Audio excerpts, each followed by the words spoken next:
Hello, everyone, and welcome to our supportive care talk. This is our third episode. My name is Jessica. I'm one of the adult bereavement counselors here at Avow.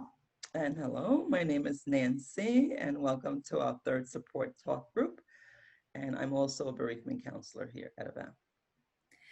So, we know that the holidays are hitting us a little harder this year with all things going on that has been 2020, compiling our specific and personal grief journey that we're on.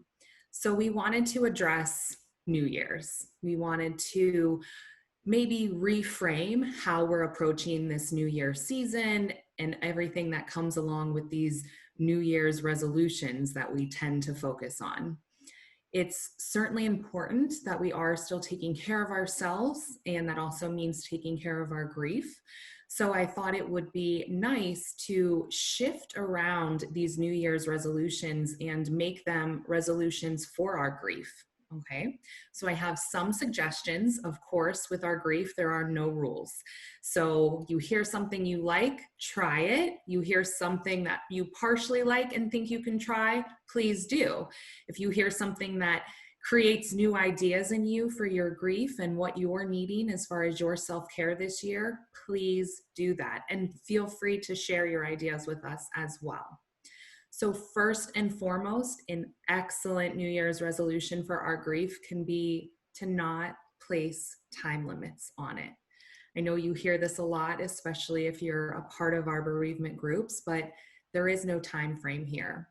This is an individual process, and just because we're moving into a new year doesn't mean that we need to speed up our current process that we're in, okay? It will take as long as it needs to take. Another good resolution is to just acknowledge your grief and that it is your own. It is your individual way of dealing with it. It was your individual relationship with that loved one. And we all have different coping skills and techniques that we like to cling to. And so be open to what has been working and also be open to new things that may work into the future. Another great tip would be to be mindful of the need for flexibility. So to piggyback off of some of those changes in our support needs, but also when it comes to our expectations of others. You hear this a lot with grief, that a lot of people don't know what to do or what to say or how to support us. And sometimes it's hard for us when we're grieving to really verbalize and advocate the needs that we may have in that moment. So it might be time for us to just lessen some of those expectations of our friends, our family, whoever it might be. And further, we might need to lower our expectations of ourselves. I know sometimes we look into the new year and we want to start making plans and maybe start busying our schedule again, but make sure you're still taking time for you and your grief and knowing that this is going to be a long journey. Okay. With that being said, I think that the biggest resolution could be to give yourself some extra patience, some extra kindness, and some extra compassion. I hear you all when you speak to one another in our groups, and you are so supportive and you are so comforting to one another. You all really do provide excellent feedback to one another. And I want you to really hear yourself when you're providing that feedback to others, because you need to hear that. And you deserve that same compassion and that same kindness and that same patience that you're bestowing onto others. Okay. So I'll kick it over to Nancy for now. Hello, everyone. So, yes, bereavement is a source of sadness and pain that is very difficult for everyone included.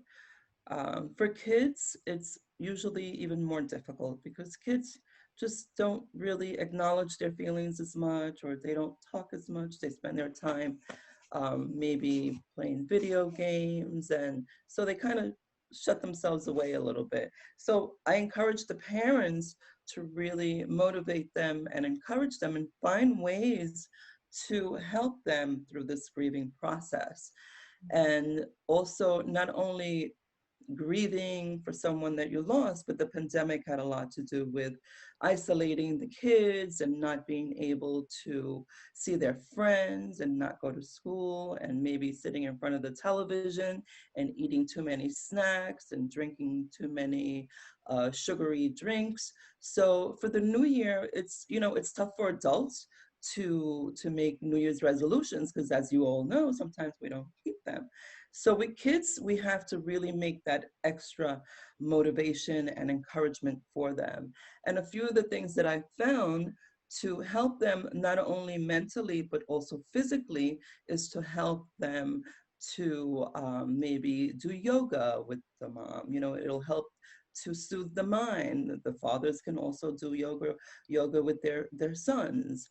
So that's helping body and mind to get away from those sugary drinks and maybe help them a little bit to have uh, better meals, encourage them to eat vegetables and drink more water, walk, walking around and just having like half an hour of some walk time can help them to communicate with their parents a little bit more. There's a variety of things that I also just looked through. Also, yeah, challenging the body to make sure that they strengthen their hearts and their souls, and just basic things about bathing and keeping, your teeth clean and keeping your body clean and just all those little things, and not so much making New Year's resolutions like doing your homework or keeping your room clean. This is more body and soul. So more like, let's kind of breathe, let's take care of our hearts, let's show ourselves a little love and tenderness. And when you're remembering those that you lost and you feel sad about, so those little moments with your parents or your loved ones, to just sit back and know that you also need that quiet time, that little space, just to think of who you are and where you're going for the new year. And maybe now with the vaccine, you'll be able to see your friends again and just socialize. But always keep in mind to do those things that are healthy. Wear your mask as long as you have to, and as long as our health experts tell us what to do, and just try to move forward slowly into the new year without putting so much pressure on yourselves. Absolutely. Thank you so much for that, Nancy. Such good points. And remember, when we're thinking of the kiddos, to think of our self care as well. I think if we can shift our mindset with these resolutions, instead of self improvement that we often clench to when a new year is approaching, we can simply focus on improving our self care, or maybe even developing a self care practice for those of you who haven't had one, maybe. Oftentimes, if we're trying to start a new habit of self care, our schedule starts to get busy, and that's the first thing that we remove from our to do list.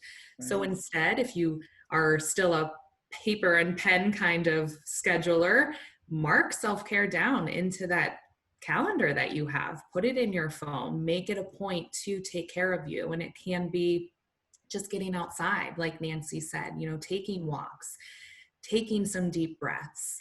If you're not actively engaged with our programming right now, please reach out to us. We have so many different kinds of support groups that focus on self care and chair yoga and meditation. And there's a wide world out there of self care tips that we would certainly love to help guide you down, so that this transition into a new year can be focused more on your healing and not so much on what this year has brought us.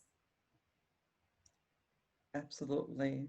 Just continue to take care of yourselves, yourself and your kids, and just make sure that, you can communicate. Communication with kids is very, very difficult. So try to talk to them, try to include them, and just try to show them an example of what you're going through and how you're helping yourselves as adults, so that they can sort of monitor and just kind of shadow you and learn from you and, copy you and all those things that, we learn from examples, right? So the more you give them good examples about how you grieve, the more easier it'll be for them. Absolutely. And I wanted to end on a little acronym that I had found to stay on theme with the idea of healing into the new year. So it has taken the word heal and provided some feedback for each letter. So H stands for honor your pain and loss. And that could look different for all of us. E, engage actively in the process of healing. So, for those of you who haven't yet become involved with our bereavement department, please call us. There is definitely something for everyone. A, acknowledge the emotions that demand to be felt. It's so important that we're feeling our feels, as difficult as they are. We can't heal what we don't feel. Okay. And Mm, L, look for small things that can bring some joy back into your life. We do need to find joy. We do need to smile. We do need to laugh along this process. And that's not in any way disrespectful to our loved one or to our grief. It's just part of it. It's part of those waves. It's part of the up and down. So please be kind to yourself, take care of yourself, and reach out and know that we're here. absolutely. Absolutely. Peace to everyone.